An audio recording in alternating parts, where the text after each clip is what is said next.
We're going to be looking at the three ways that the Federal Reserve affects monetary policy and the supply of money, because they have three main tools which to do this.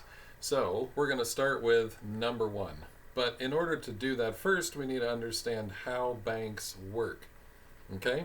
So when we take a look at the banking system, we want to understand a few basic principles. So it has not always been this way, but under our current banking system, the way banks make money is they loan out the money they have. So they send out money on loans, they collect interest for it, and that's how they generate revenue, at least one of the ways, all right? So imagine you go to the bank and you put $100 in and you make a deposit. Well, that $100 goes into the bank. The bank keeps $10 in reserve because the Federal Reserve mandates at this time, let's say that they have a 10% reserve requirement. So what that means is that for every dollar that's put in, they have to reserve 10% and keep it in the bank. Okay? So that means they can only loan out $90. Now what happens though is that when they loan out that $90, someone spends it, and whoever they spend it with deposits it in the bank. So the bank then looks at that $90 and loans out 10% of the 90, that's 9, keeps 9 in the bank and loans out 81 more because that's 90% and minus the 10% reserve requirement, and sends that out the door as a loan. Those people then deposit it with the bank again, and we go through the same progression over and over and over until this repeats until $1,000 is loaned out. But it's built on a deposit of $100. So this is where a lot of people who are logical and mathematical struggle, because they can't believe this is really what our monetary system is based upon. Because if you're taking a look at this, you quickly realize that the 1,000 that is loaned out into the economy cannot possibly be built on the $100 that was originally deposited. But that is exactly what happens, okay? So like an inverted pyramid, that 100 you put in grows and grows and becomes $1,000 circulating in the economy. Every one of those people think that they have money in the bank. But if you read the terms of your agreement at your bank, you will find that the money that you put in, what you're really doing is you're investing the money with the bank. And the bank can take that money and do whatever it wants with it. One of the things they do is loan it out. So you think in your mind that you have $100, and this other person thinks that they have $90, and someone else thinks they have $81, and on down the line. They think they have that money in the bank, but it's not actually there. It's been used. And what they put in your account is a promise. It's called bank credit.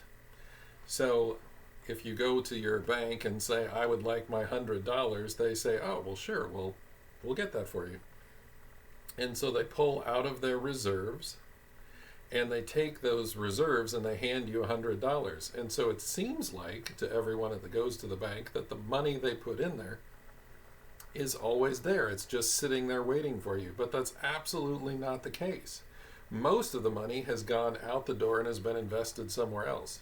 And so like a shell game, you come to the bank and they will give you some money, possibly from other people's accounts or whatever, but it all goes into a big pile, and 10% of it stays in the bank and the other 90% is out on a loan. So what you need to understand from this is that every bank in existence in the world today, because they're all doing this system, every bank is insolvent. It is, if they were to call up their accounts right now, they would not have enough money. They've loaned most of it out. Most of it is not there. It's not available. So it gives the appearance that your money is always there and it's always safe, but it's not there. Okay? Pretty shocking, but if you go to the Federal Reserve website, you will see exactly what I just explained to you. All right? So this is how a bank works. Now the Federal Reserve, the central bank, is in charge of all the other banks. And so how do they deal with the economy? They can dial it up or dial it down. And here's how. If the Fed raises the reserve requirement, it slows the economy. If this 10% goes to 20%, then banks can't loan out as much money. And so when you put a deposit in, it won't create more and more money down the line. This 100 will only turn into $500 out in the economy. So it will be harder to get money. Interest rates will rise. People will say, I can't buy that house. I can't buy that car. I can't take a business loan because it's too expensive. It's too high of an interest rate. So there's not as much money or liquidity into the economy. And so if they raise the reserve requirement, it slows the economy because less money is being loaned out. Now, in your book, they're going to call this a tight money policy. It's harder to get, and so money is tight. It doesn't flow very well into anyone's hands, okay? The opposite is true, however, if it lowers the reserve requirement, then this is known as a loose money policy. Things easily move out into the public sector, all right? So for your book, it will always ask you loose and tight money policy. So for each of these things that the Fed does, there's 3 of them. It'll be either tight or loose money policy, so you'll have to know 6 variations of this for the test. All right? Okay. After 2008 and 9, we had the great financial crisis, and the answer from the Fed was to turn on the taps of liquidity to full blast.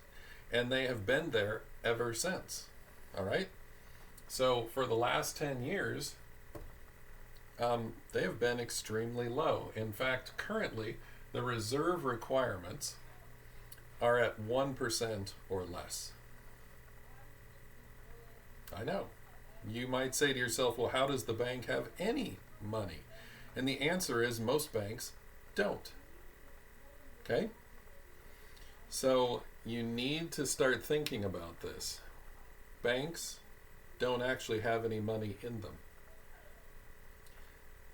Think about the last time you heard of a bank robbery. It's been a while, hasn't it?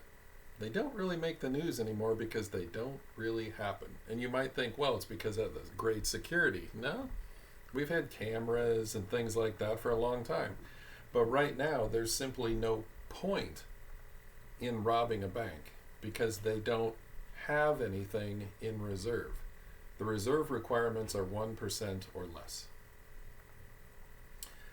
During a snow day a few years ago, I went to my bank, and just for fun, I said, hey, could I take all my money out if I wanted to? And they said, oh, yeah, sure. And then they typed up the number, and they went, oh, no. And I said, well, it's my money. Can I get it? And they were like, it's too much. And I said, oh, so you don't actually have that in the vault? And they're like, we do not tell anyone what's in our vaults. And I said, okay.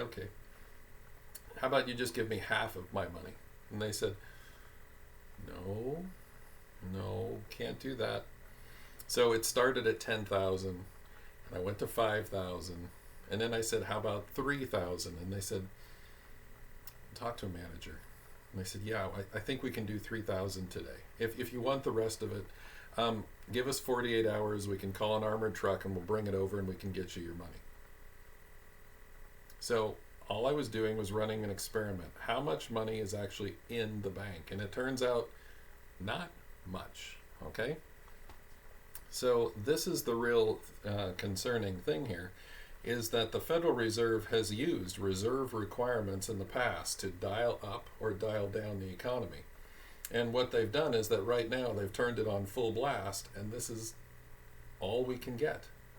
So a takeaway you want to understand for what's going on right now, and this is one of the things on your test, a current event about this stuff, is that currently reserve requirements are at 1% or less. Banks are simply not holding any money because the banking system is cracking and they need all the liquidity they can get, so they are using depositors' money to loan it out in full loans, and they are keeping none in reserve. Okay? So if you have any questions, let me know in class.